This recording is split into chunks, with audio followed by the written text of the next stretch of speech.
현재 일본 태풍 산산이 오전 8시경에 가고시마현에 상륙해 쑥대밭이 된 상황인데요. 그런데 미국과 유럽 등 주요 전세계 기상청에서는 다음 주에도 더 심각한 사태를 경고하고 나섰습니다.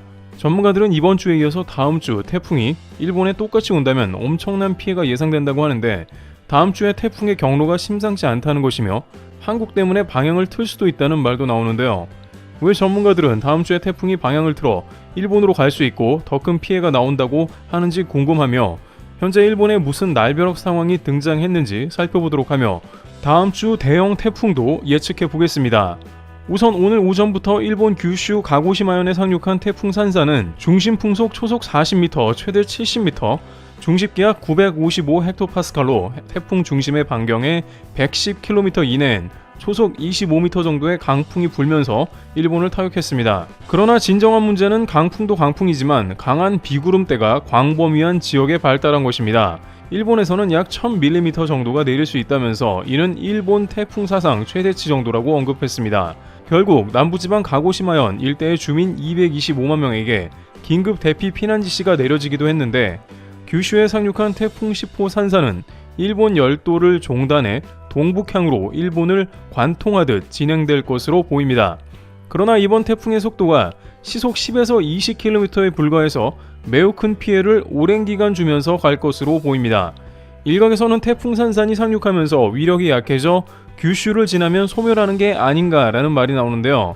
그러나 태풍 예측도를 본다면 오사카를 통과한 태풍 산산의 중심이 여전히 강하게 세력이 형성되어 있음이 보이며, 일본을 관통하다가 오사카로 빠져나온 태풍을 보면 약한 것 같다가 시간이 지나며 높은 수온 바다의 에너지를 흡수하듯 다시 강하게 발달하면서 도쿄를 직격하는 형태를 보이고 있고, 매우 느릿느릿 일본을 가로지르고 있는 모습입니다. 심지어 도쿄를 빠져나가며 일본 동쪽으로 완전히 빠져나간 태풍의 중심 세력도 여전히 매우 강함을 보여주고 있습니다.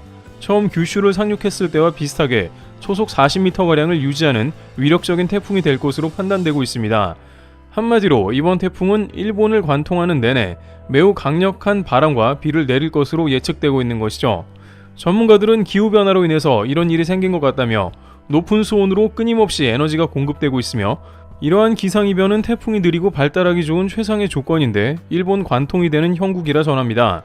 실제 현재 태풍 상륙 후 일본의 피해는 극심한데, 이미 미야기현에서는 게릴라성 폭우로 토사가 무너져 일가족 5명의 가정집이 매몰되었으며 3명이 숨지는 사태가 벌어지기도 했으며, 현재 강한 바람으로 인한 파편 등에 맞은 부상자가 약 40여 명으로 집계되고 있다고 보도되었습니다. 가고시마현에서는 선박 작업 등 조업하던 어부가 바다에 떨어져 실종되었다는 뉴스도 나오는 등 피해는 지속되고 있는 상황이며, 교통편 역시 모두 결항 혹은 지연되는 모습이 등장하고 있습니다. 특히 서울에서 출발해 일본 후쿠오카 활주로에 착륙하려던 RS727 에어 서울편은 바람이 심해 부산으로 회항했습니다. 후쿠오카 공항 활주로에 내리려던 RS727의 기체가 심하게 흔들리는 위험천만한 모습이 포착되며 누리꾼들이 걱정하기도 했는데요.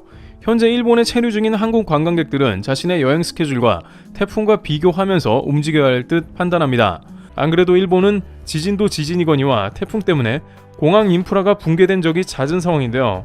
2019년에는 도쿄 나리타 공항이 태풍 파사이가 직격해서 마비되어 13,000명이 3일간 노숙을 했고, 시바현이 정전되어 수십만 명 주민에게 전기 인프라가 복구되는데 한 달이 소요된 경우가 있었습니다. 2018년에는 태풍 제비로 인해서 오사카 공항으로 연결되는 다리에 유선이 충돌해 공항에 3,000명 이용객이 발이 묶이는 등 태풍으로 인한 피해가 한번 오기만 하면 매우 심각했습니다. 그런데 당시에도 일본 기상청에서는 현재 태풍 산산만큼에 대한 경고는 하지 않았었는데요. 그만큼 이번 태풍은 예측 불가이며 매우 느린 속도로 움직여 최악의 콤보를 갖춘 상태라는 것인데, 여기서 미국 기상청의 초대형 발표가 나오면서 일본을 얼어붙게 만들고 있다는 소식이 등장했습니다. 바로 미국과 유럽 기상청에 따르면 다음 주에 발생하는 산산 다음 태풍인 11호 야기가 일본의 큰 문제라는 것입니다. 11호 태풍 야기는 다음 주에 비슷한 경로로 발달하지만 이 태풍은 강한 세력으로 아직 발달하지는 않았습니다. 그러나 다음 주 토요일경인 9월 7일쯤에는 중심 풍속이 강해지면서 점점 강한 태풍으로 커간다는 예측인데요. 문제는 이 태풍이 지금과 같은 비슷한 기후 조건에서는 그대로 일본 남부를 향할 가능성도 매우 크다는 것이죠.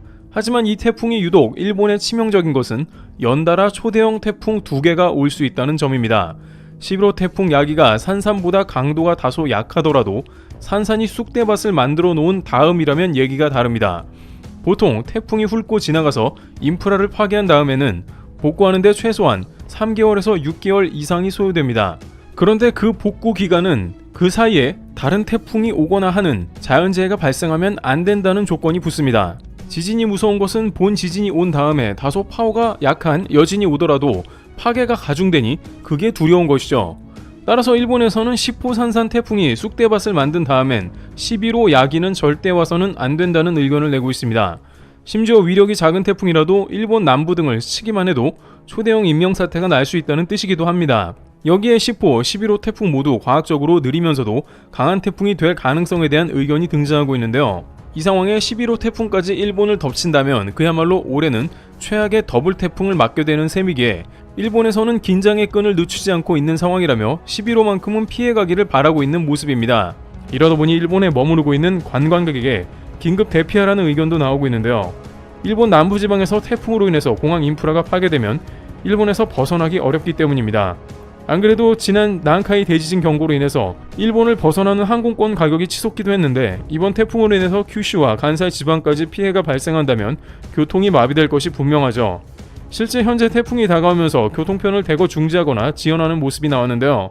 이러다 보니 다소 온라인 커뮤니티 혹은 여행 카페 등에서 시비가 붙는 모습도 등장하고 있습니다. 일부 누리꾼들은 이런 상황에 무슨 일본 여행이냐, 다른 재해가 있을 때는 가지 말라는 주장을 하고 있고, 다른 한편에서는 오래전부터 계획된 여행인데 취소 수수료도 있고 엔저라서 갔는데 무슨 상관이냐며 갑론을박이 등장하는 등 이번 태풍에 대해 한국에서도 다양한 의견이 나오면서 귀추가 주목되고 있는 시점입니다. 한국에서도 항상 유비무환의 자세로 자연재해에 대비해야 한다는 목소리가 나옵니다. 여기서 잠시 뜻깊은 추석을 맞아 구독자 여러분 스스로와 가족 모두에게 좋은 제품을 1분간만 소개해드리려고 합니다. 가을 겨울에만 복용할 수 있다는 특별한 산양 산삼으로 추석 가족분들에게 뜻깊은 선물이 될 것입니다. 저희 채널에서도 주변에 선물을 해드렸는데 뿌리채 산삼을 드렸더니 즙과는 달리 신기해하기도 하시고 비주얼상으로도 보기 좋다면서 매우 만족하셨는데 산삼 뿌리 선물은 그 자체로 여러 면에서도 좋은 것 같은데요. 이번 산양 산삼은 1+1으로 한 뿌리씩을 더 드리는 행사이니 내용 참조하셔 좋은 선물 되셨으면 합니다. 어르신들은 오래전부터 기력을 회복하고 체력을 다스리는 데 산삼을 써왔는데 그랬기 때문에 명절 선물이나 귀한 분들을 챙겨서 드려왔던 것으로 유명합니다. 특히 산양산삼은 본래의 산삼과 가장 가깝다는 평가를 받고 있는데요. 하지만 최근 각종 과장 광고는 물론이고 믿을만한 삼을 구매하는 것은 쉽지 않은데 경기 용인 봉의산 일대에서 3대에 걸쳐 7년근산 뿌리를 재배하는 사장님이 계십니다. 특히 소개드리는 산양산삼은 진세노이드 함량 수치가 높고 나이가 많은 산삼이기에 더 그렇다고 합니다. 또한 그 이유는 뇌두 마디가 3-4개 있다는 7년근삼을 주로 재배하고 있기 때문인데 지금 소개드리는 산양산삼은 최대한 자연환경과 일치하며 강원도산 생익기를 사용하고 있기에 특히나 다른 나라의 산삼보다 더욱 많은 진세노이드 성분이 포함되어 있다고 합니다. 일부 국가에서는 산삼이 크다고 좋다고 하는데 농약 없이 자란 삼은 크기가 작고 귀합니다. 사람의 손을 타지 않고 자연 그대로의 풍파, 병충해, 스트레스를 받고 자랐기 때문이죠. 이 산양산삼은 유아 어린이 청소년부터 성인에 이르기까지 다양하게 복용할 수 있으며 우유 꿀과 같이 하여 소량 복용이 가능하며 뿌리째 드셔도 무방하다고 합니다. 패키지도 명절 특전으로 보자기로 포장되는 등 매우 고급스럽고 산삼의 가격도 합리적입니다. 이번 명절에 주변에 정다운 산양산삼을 선물하시면 뜻깊은 선물이 될 수 있을 것 같습니다. 고정 댓글을 통해 구매 링크를 제공해드리며 좋은 선물이 되시기를 바라겠습니다. 트래블튜브였습니다. 감사합니다.